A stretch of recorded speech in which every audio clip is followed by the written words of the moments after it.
getting into construction and feeling that same team environment and that same ability to think about people and solve problems together is clearly right away I knew that this would be the career for me. This is the Construction Veteran Podcast. Construction Veteran Podcast. Connecting and celebrating veterans in construction. Now, here's your host, Scott Friend. Welcome back to a unique episode of the Construction Veteran Podcast. I'm Scott Friend. We've got two people on this episode. Ben Nichols, a former Marine Corps officer, and Court Sawyer, a retired Master Chief from the Navy Seabees. Let's dig into it.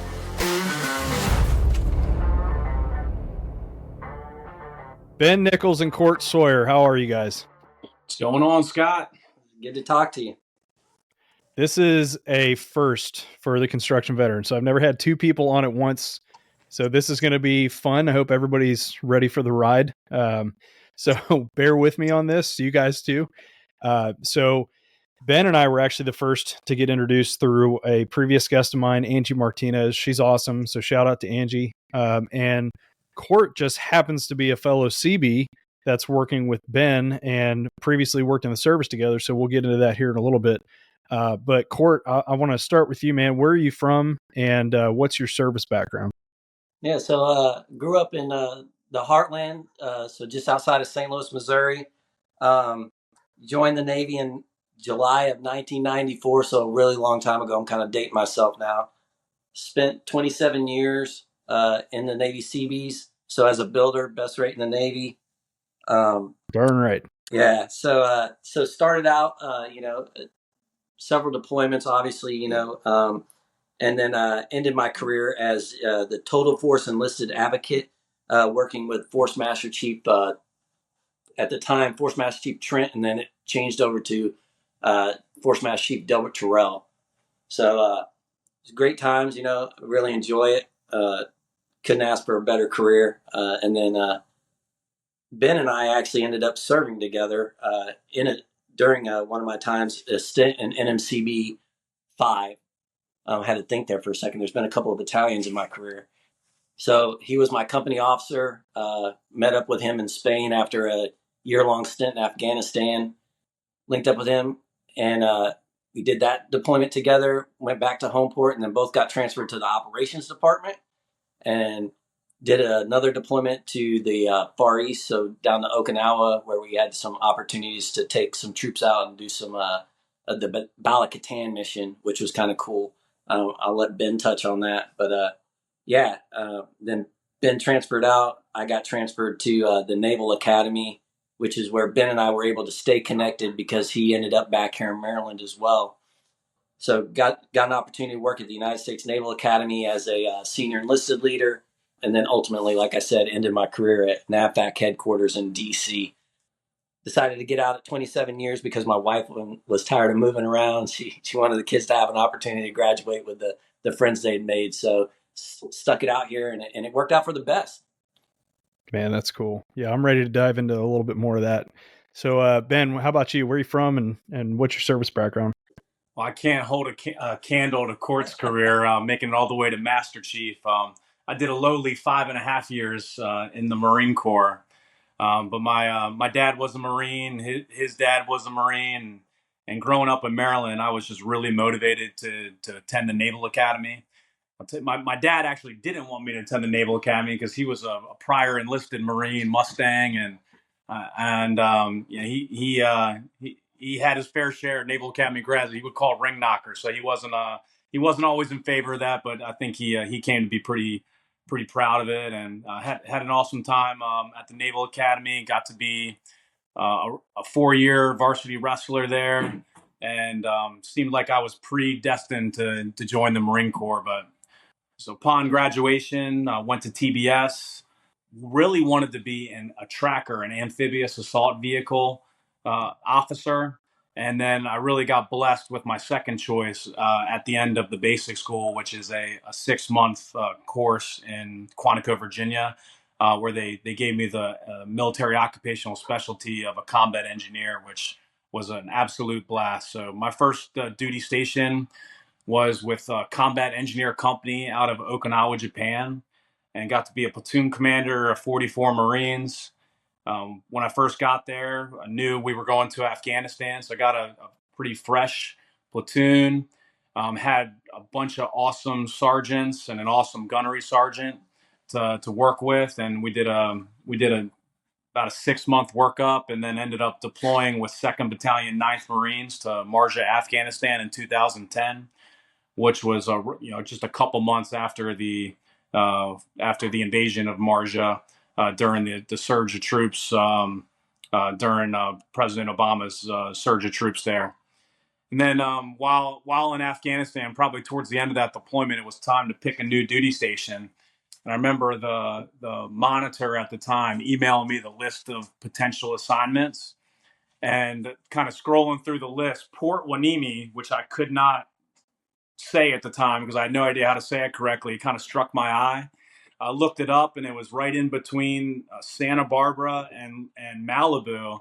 And I said, you know what? I think that spot's for me, and kind of put my name in the hat for that, not knowing anything about the Seabees. And ended up at NMCB 5 as a personnel exchange program officer, and had an awesome experience for 3 years serving with NMCB 5, and got to work with a bunch of fantastic Seabees.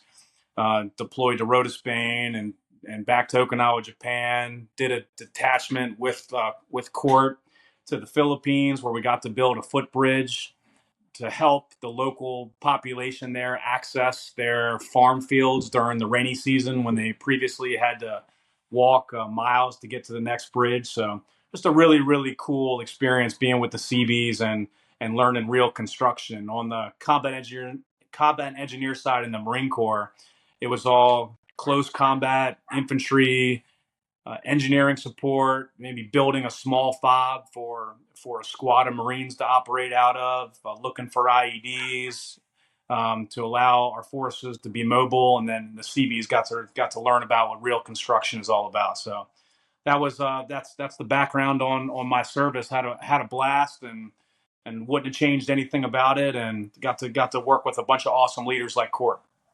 Yeah, that's awesome. Yeah, the Marines blow it up, Seabees build it up, right? That's about right. So, I mean, you have a pretty unique perspective, obviously, serving with the Seabees. It's always fun when I run into somebody that served in the Marine Corps. I'd say, oh, I was Navy. Oh, okay.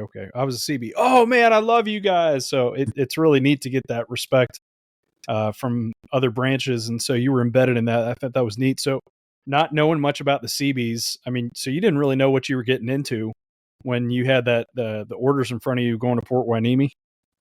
Not at all. I really didn't. Outside of Googling what a CB was and understanding it a little bit better. And I remember when I first rolled into Port Hueneme on the very first day. I'm coming right out of Afghanistan, maybe a month ago, and I rolled into Port Hueneme, and they were doing a field exercise in the battalion headquarters parking lot. And they had one roller concertina wire out, and they had wooden cutouts of M16s, and I was like, oh my goodness, what did I get myself into? Yeah. So Court, when you went to enlist, did you know much about the Seabees? Was that your first choice, or what was your original plan? No, so I'll tell you. So growing up, I was a pretty competitive swimmer, and I wanted to go to college and be a swimmer. And my dad was he did a stint in the Navy as a boiler tech. And I remember my senior year in high school, I told him, he was like, "What are you going to do?" And I said, "I'm going to go to college." He said, "You're not going to go to college and drink and party and blow my money. You're going to at least listen to what Navy recruiters have to say." And, being a smart aleck teenage kid, I told him, I said, "Hey, I'll listen to what a recruiter has to say, but if I'm going to join the service, it'll be the Navy, to follow in your footsteps." And I thought that I devised this great plan of, I'll tell them that I'm really into woodworking and they don't build wooden ships anymore. So I won't have to join the Navy and I can go to college. And lo and behold, my recruiter was a BU1. So the second I sat down across from him and I said, "Hey, I'm really into woodworking. I took wood shop in high school and that's kind of the path I want to go down." He was like, "I got a job for you." And I was like, "Oh man." So being a man of my word, which my dad, brought me up to be, said, I'll try this out for, 4 years. Well, realizing that it has to be a minimum of 5. said, okay, 5 years can't be that bad. And then I'll go to college. And then the rest was kind of history. After 5 years, I was like, oh, this isn't bad. I don't really know what I want to do in life. So I'll stick it out. And then at the end of 9 years, I was like, man, I'm kind of good at this. So I guess I'll just stick it out and keep going. I think once I hit 20 years, my wife was like, hey, are we done yet? And then finally at 27 years, I was like, okay, you can have your time now. So. Yeah. Now, yeah, quite an impressive career, it sounds like. I mean, knowing what I know now, looking back, I mean, I don't regret any decisions, but I do wish I'd have stuck it out for a third enlistment. Got to learn a little bit more, maybe go to sea school, something like that. So I had to learn the hard way, getting out and learning everything. But no, it's really neat. I appreciate you guys sharing your story. So this is a question for either one of you, whichever wants to take it. What do you guys do now? So you both work for Harkins Builders. Tell me what you guys do. All right, so I'll go first. So I run the warranty department at Harkins Builders. So, GC outfit that came up with a great idea. Like, let's start our own personal warranty department, which I thought was pretty cool. Ben and I sat down. When I first got out of the Navy, I was working as an intern at another outfit and doing the Skillbridge program. And he was like, "Hey, Court, I think this is the right fit for you. You've got the personality to build this department." So came in and started the warranty department from the ground up, which, we're 2 years in, about 2 years in right now, and full steam on warranty. So that's what I do. It's not nearly as impressive as what Ben has done at Harkins. I will tell you that. That's kind of you, Court, but I'll give you a little background on coming over to Harkins. When I left the Seabees, I was actually getting out of the Marine Corps at that time. So I came back to Maryland, where I'm from, and ended up working for a small contractor doing a lot of NAVFAC work. So they were a small business that was on one of the NAVFAC Washington small max, and spent 3 years there learning the federal contracting game. I remember the first day I showed up on a construction site, and they asked me to put the submittal register together, and I asked, what's the submittal? So I was definitely drinking from the fire hose when it came to the construction industry and federal contracting, but had a really great experience in that small business and got to learn a ton about construction and federal contracting. Ended up being introduced to Harkins after a number of years over there, and found out about this 100% employee-owned organization that's been around since 1965. That's doing work from Philadelphia down through the Carolinas, and they brought me on board to lead their federal contracting division, really government contracting division. So whether it's federal, state, county, or municipal, and jumped at the opportunity to join the team, and had an awesome run of a number of years doing government work at Harkins, growing the team and building some fun projects. And they just happened to be going through succession planning after a couple of years there, and they ended up throwing my name in the mix of 8 other folks at Harkins that they were considering for future executive roles, because they knew they had their CEO and chief operating officer, who were the number 1 and number 2 gentlemen in the organization, getting ready to retire. And after 3 years of working with a consultant who put us through a strategic plan together as a group of 9 and put us in different elements at the company, I was at the end of that 3 years, I'm super blessed that they ended up picking me to succeed the CEO. So now been in the president role for a couple years and took over as CEO in January of this year. But it's an awesome company with an awesome culture, and just super humbled and blessed to be able to be doing what I'm doing. That's awesome, man. What a good spot to be in too. So you kind of, like you said, you were drinking from the fire, and you went. What year did you separate from the Marine Corps? Please remind me. I got out in 2013. So you had, I mean, from that point, just over 10 years going out, basically not knowing much about the commercial side of this industry, all the way up into running a company. So Court, what year did you separate? 2021, July of 21. Oh, wow. So that is yeah. You mentioned Skillbridge, which it's a relatively new program. I was the first person at NAVFAC to do it, and I think Admiral Corker was ready to kill me afterwards, because everybody else was like, "Hey, let's do that," as they were separating. So Yeah. he he was losing people 3 to 6 months early. But yeah, what a great program. Oh my gosh.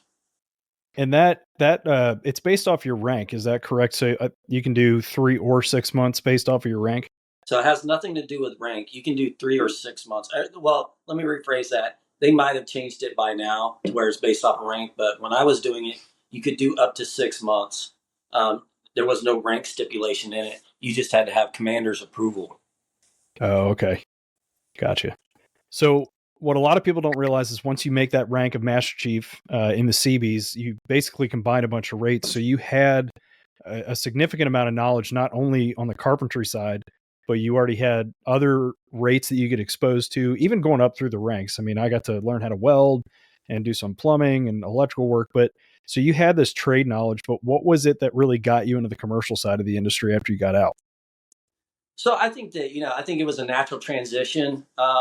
As I was leaving the bees, to be honest with you, it's comfort zone, right? We worked construction for all those years, easy to transition. And then also the fact that, what brought me to Maryland, kind of going backwards a little bit was Ben Nichols. We were in the Philippines in the jungle, and I was looking for my next duty assignment, and he told me that, hey, go to the Naval Academy. That's the best spot for a guy like you. And then I got here, and our friendship, really took off after he got out of the Marine Corps. And so through that mentorship and guidance from him, the mentorship and guidance from some other people within the community, it just seemed like a natural transition to go into the commercial side. I thought that, hey, I have something to offer. I didn't truly know what it was, to be honest with you. Operationally, at the level of what I left the CVs operationally, I thought that I had something there, and I did spend some time in doing the operations role for the first company that I went to work for. But then whenever Ben gave me this opportunity, it seemed like it fit, right? As a CV, you're always constantly looking to improve something. That is kind of ingrained in us. Hey, how do you make it better? And given an opportunity to start a new division within a great organization like Harkins, it seemed like a natural fit. And after talking to my wife and everything, that's what the transition was, is to go over to Harkins. So it's again, to answer your question, I think it was just a natural thing. I've been working construction for 27 years and surrounded by it in the Seabees. It just felt right to go into that sector leaving. Yeah. So what about you, Ben? What was it that really drew you toward government contracting specifically? Yeah, I think when I was getting out, I was looking at different industries and thinking about what I thought I could make the best lateral transfer in. And for the fact that I just spent 3 years with the Seabees, and also being a Marine Corps combat engineer, it really led me to think about construction. And I was really lucky to really utilize the CB network. And the first company that I worked for was the operations was run by a CEC officer. It had been in retired CEC officer. I think he was a kind of 80s and 90s CEC officer, and then started a construction gig. And when I got into construction, though, I realized I made the perfect choice, because all the things I loved about the Marine Corps were right there in construction. So I felt like when I hit the job site as a project manager, I had a lead superintendent that felt just like a gunnery sergeant or a chief petty officer that I was partnered with. And all the different trades on the job site felt like my squad leaders. So I just felt completely at home in that environment, and all the things that the Marine Corps teaches you, like servant leadership, having a bias for action, having decentralized command, so you make decisions at the lowest level possible to allow the people in the front lines to make faster and more efficient decisions, which enables a construction project to go faster. All that stuff is completely and directly works in the construction field as well as in the Marine Corps. So I loved every aspect of it. I feel like almost every episode somebody says something to that effect, that it just kind of felt the same, regardless of what background they came from in the service. It just kind of felt the same being with their team. Ben, Court, in your role, how have you kind of carried over the role of a command master chief, I mean, that's a big deal, or master chief period. How have you kind of carried that role over into your current role? So I got to tell you, at Harkins, it's been really easy because it's an ESOP company. So the culture there is great. It's kind of been seamless. Everybody always asks for your input. I think that, that title of veteran, when people see it, right, there's a certain thing that's associated with it, right? When people see that you're a veteran, okay, that's a person of action and someone who is going to problem solve. They're used to, being in situations like this. So I think that naturally people gravitate to us, which is a great thing. And those open lines of communication, again, Harkins being an ESOP, it makes it easy. Everybody's there to do the right thing. The culture's great. So as far as carrying over, like the role, I kind of try to shy away from it. I don't really brag to a lot of people that I was a master chief in the Navy. It comes up quite a bit whenever they read my profile or something like that. They're like, "Oh, you did this," and I'm like, "Yeah," but yeah, I think that the culture at the company is what really has made it easy as that transition. Having been there as well, I try to actually shy away from Ben as much as possible because I don't want people thinking that everybody knows that we know each other from our time in the service. But I really try to hone in on what my job is at Harkins and perform it out to serve all of the executives there. So. Yeah, very cool. How was that transition? And I'll give you a quick story. When I'm up at like maybe a veteran career fair trying to hire people, it's really difficult to look at a guy that's an E8, E9, and sometimes they might not have a lot of qualifications. So, hey, man, you might have to start at an assistant type of level. How was that? Not getting over the pride per se, but how were you able to kind of humble yourself and go, hey, well, yeah, I had a very fulfilling and long career, but I'm kind of the new guy now. How was that adjustment? Yeah, I don't think there wasn't really one for me. I hit the ground running at Harkins. People would come over and ask me something. And I'd be like, hey, I know I'm the new guy. And I actually started at Harkins at probably the worst possible time, the week after Thanksgiving. So the majority of the company was either on vacation or going on vacation. So I was kind of left there to figure it out.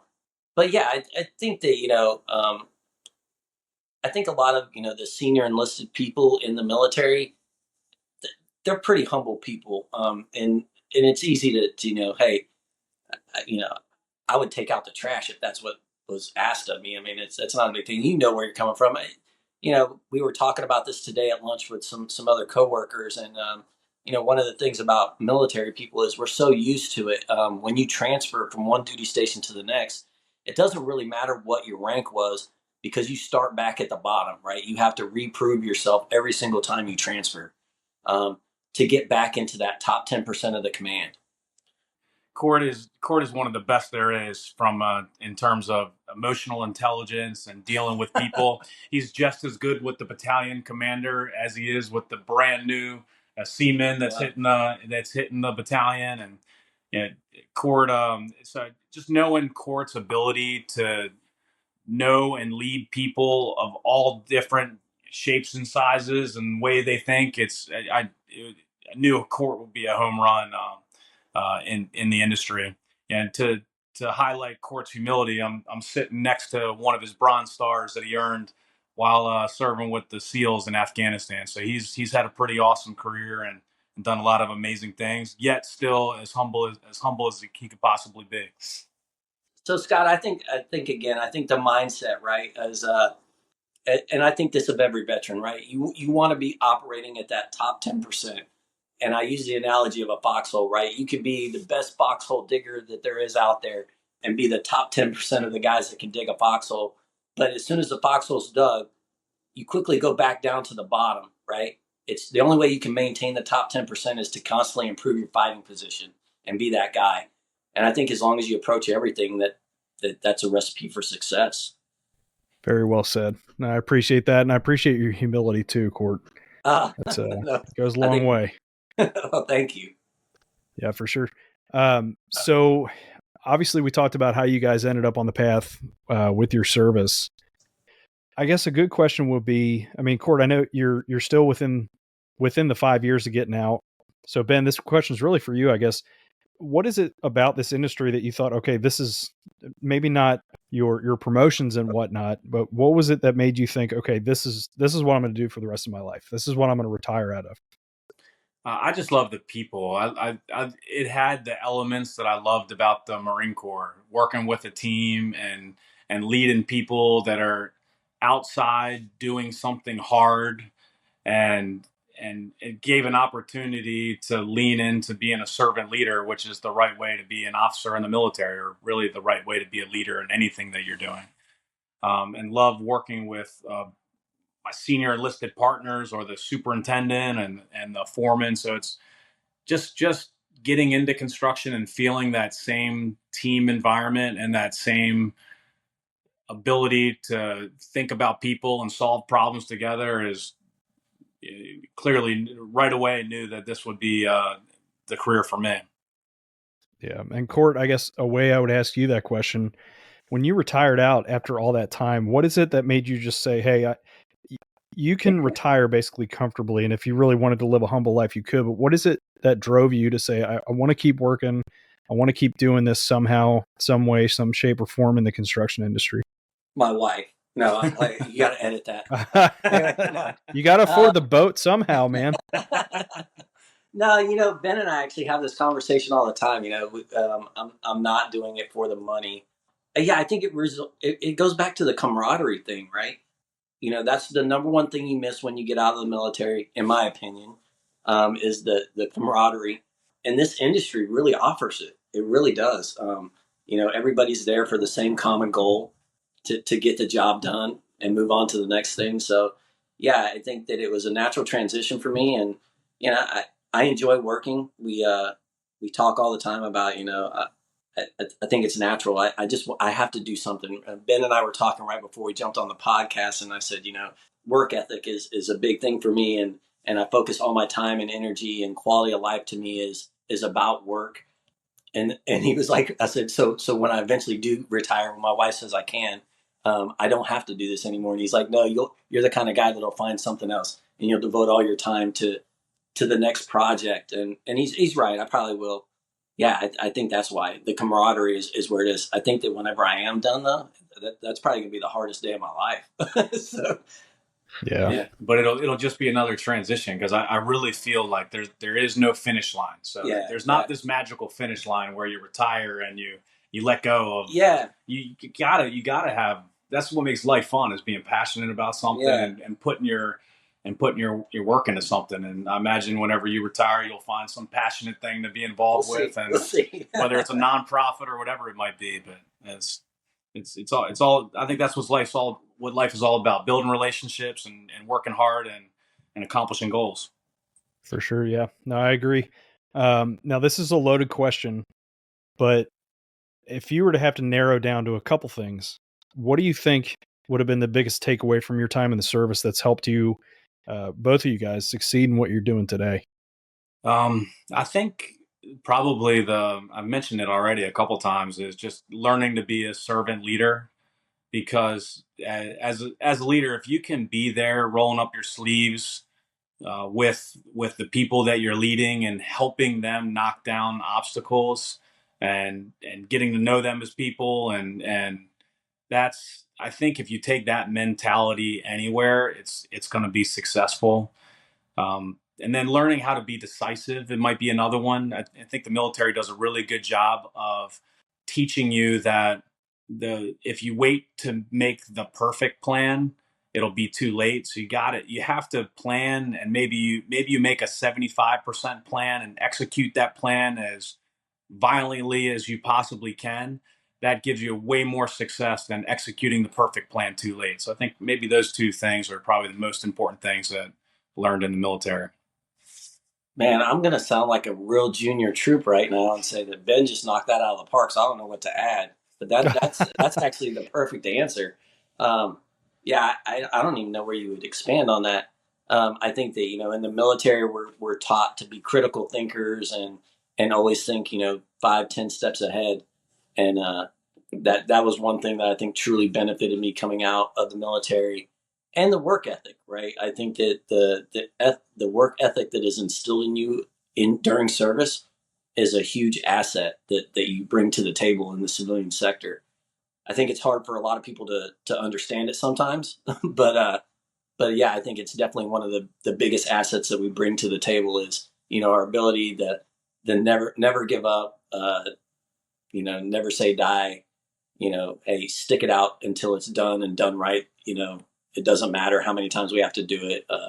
I think those are probably the things that I would add to that. But other than that, again, I sound like a real junior troop right now. Thanks, Ben. Oh, No, I mean, there's really no wrong answer to that too. But what's unique is that every person I ask that, it's always like the soft skills.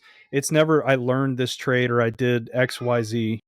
I think that the reason that is honestly because, in the industry that we're in, it changes so fast, right? So the skill set itself, the new technologies and everything that come out, I think that's why, everybody's always going to lean towards hey, what traits, what kind of leadership traits or work traits did I pick up?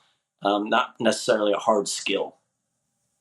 Yeah, I think it's a lot of that grit and keeping your head on a swivel, learning to adapt. It's these things that we're not. I wouldn't say it doesn't stress me out still, but at the same time, I guess I'm better adapted to it because of my time in the service. Oh yeah, absolutely. and you deal with every single personality type you could possibly imagine. Because my first platoon, I had kids from the inner city, I have kids, country bumpkins, and every single thing in between, and trying to figure out how to take that diverse, workforce and make them a team is you just learn about people and learn how to manage different types of people, meet those people where they are, rather than force people to adapt to your leadership style, which obviously never works. Yeah. No, well said. So I'm going to kind of switch gears here and talk a little bit about the mental health in the industry. Obviously, we know as vets, that's a big issue. More recently than ever, we found it's a major issue in the construction industry too. So if we've got vets out there, or anybody really, that's just getting burned out, because we know if you let it, the industry can eat you alive. Same thing with the service. But if you've got people out there just struggling, trying to make it to the next day, and they're just getting burned out, what would both of you guys say to them just to encourage them? Yeah, so I would say, hey, don't let pride get the better of yourself. We come from a very tough culture in the military, right? Where I think for too long asking for help was viewed as a weakness. I would say, hey, that's not the case. As a person that has friends with PTSD, I would tell them, hey, there's no shame in reaching out. Reach out, talk to someone, and maybe they have the resource that you need. And the other thing I would say is you're not alone. You're never alone in this. Everybody's got your back. Regardless if you've hung up the Superman cape or not, we're all still here together. And it's no different than the days that we were all in the foxhole together. So don't hesitate to reach out. Now I'm gonna sound like a junior troop. That was spot on. So that was really well. Yeah, but I think a couple times that people have brought that to me and had conversations about not being able to sleep at night because I'm thinking about the 37 things that are lingering that I need to take care of in the morning. I listened into another podcast. I think it was a Jocko podcast. One thing that was recommended by whoever was talking on there is have a pen and paper right there by your bedside, and then write down those things as they pop into your brain. And then you can let that go in the moment and say, all right, I've now controlled that item because I have it down on a piece of paper, and I'm gonna forget it out of my brain now because I need to get some sleep. So I do think like having a balanced life in terms of physical exercise and getting enough sleep and not having alcohol and drug issues are so impactful to mental health. And once you start having, 2 or 3 of those problems I just mentioned, that's when things really, really break down. So I think anything you can do to kind of keep control of things while you're at home and be the best person you can be at home, whether it's a father or whatever it might be, and then be the best you can be at work, but kind of do your best to keep those things in separate and focus where you need to focus and live in the moment. Yeah. While we're talking about this, one thing that comes to mind is I know the VA gets a really bad rep from a lot of people. I haven't had too many bad experiences personally, but they've been super supportive to me on my personal mental health journey. And there's a lot of community care out there that they can defer people to, and it's 100% supported by the VA too. You don't have to be 100% disabled. So there's certainly options out there for vets, even if you don't want to go talk to somebody. I mean, there's talk to somebody at the VA, I should say. They can help you with community care. And what I think I've loved about this industry too is if I'm having a tough time, regardless of if the guy to my left or right is a vet or not, we're going through the junk together on the job site. So they know the same struggles because they're going through the same struggles. And it's helped a lot of us just go, man, this sucks. Kind of like when you're downrange. This sucks, but I can talk to you about it because you got the same experience. It's not like I can come home and unload all my junk on my wife because she's just going to go, okay, that sucks. I don't know how to help you, but that's been really helpful for me. Like you said, both of you guys, just there's people out there to talk to. I've answered my LinkedIn plenty of times. People have my phone number. And even if it's just an ear, I need an ear. I need somebody to talk to because I'm going through crap and it sucks and I just need to get it off my chest. Yeah, no, absolutely. I mean, that's well said too, Scott. It's an issue that I don't think that we're anywhere close to resolving yet, but I think that a lot of us pray that we do finally get a grasp on it. So, yeah, for sure. So I'm gonna wrap this up with my last question here. We all know we need people desperately in the industry. There's plenty of metrics out there and statistics that show, hundreds of millions of positions are becoming open, and it doesn't look like it's getting much better. There's a lot of good folks retiring out of the industry. So if you have people that listen to the show that are in the service or maybe recently gotten out or even older vets, what would you try to say to those folks to try to encourage them to get into the construction industry in some way or another? So I would say, as you're getting ready to transition out, 100% look into the Skillbridge program. As a product of the Skillbridge program, I thought that it was a great eye opener for me. I was that guy that was like, hey, I'm going to go work the tool section at Home Depot and just be happy. But the second I did Skillbridge and got into the industry, I realized that was the right fit for me. So yeah, I think Skillbridge would be the number one thing. That's probably the scariest time in your life is transition, when you're going from the military into the civilian sector. You don't know what's next, but I think it's only scary because you don't get out there and see what's available. And in this construction industry, it's like Ben has alluded to, and yourself, it's a great industry where there's lots of camaraderie, and I think that that's what vets are looking for. So yeah, Skillbridge for sure, though. I mean, what a great program. And one thing we do at Harkins is we have affinity group called the Harkins Warriors. So we try to get all of our Harkins veterans together a handful of times throughout the year. Oftentimes it's something like going to wreaths across America and putting wreaths on Arlington National Cemetery, or it's as simple as going and picking some crabs together at a Maryland crab house. But seeking out a company where you have a group of veterans, and as simple as asking, are there any employee resource groups in your company, and is there one that's tailored to the veteran community? And when you get a group of veterans that are inside the company, you get a little bit of natural mentorship, and you get some people to talk with, and some people that share a common history. So that's one thing I find really, really fun at Harkins, is engaging with the Harkins Warriors and connecting with all the veterans in our company. Yeah, that's one thing I enjoy. We have a resource group, and it's really fun to get us all together, talk smack on the other branches, and just kind of talk about the things that we're talking about, what skills we bring, how we can help, how we can expose the rest of the company to some of the skills we have or some of our interests, like whether it's laying wreaths at Wreaths Across America or something that's important to us, and really just educating our colleagues and coworkers on this kind of stuff. Or it could be advocating for, hey, I'd like to request this specific holiday be a company holiday because it's important to me and my branch or whatnot, just as an example. So, man, I really appreciate both of you guys. This has been interesting. I hope after editing, I get at least 20 minutes of a good podcast out of this, maybe.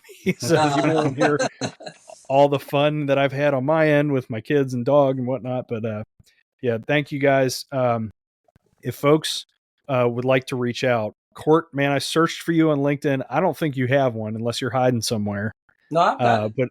But you do? Okay. All right. So here's the issue. Total disclaimer. My first name's actually Cortland.